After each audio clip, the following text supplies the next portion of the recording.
Быстрее, Стой, стой, стой. Свет надо включить. Давай быстрее Это смотреть. Там. Давай быстрее смотреть. Гномов нет?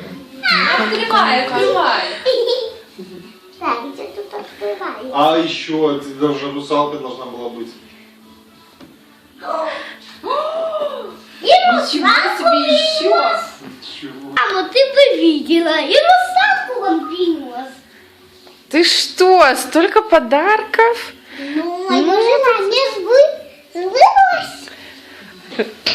Ему лапки расчесывать. Не знаю. Ты мой котик. Откройте мне, пожалуйста, этого котеночка.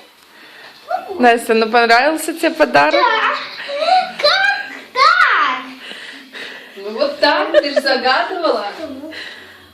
Он же... А там, помнишь, там Маша не верила в Деда Мороза? Ну, оказывается, существует, да? Ну, Ну открывай.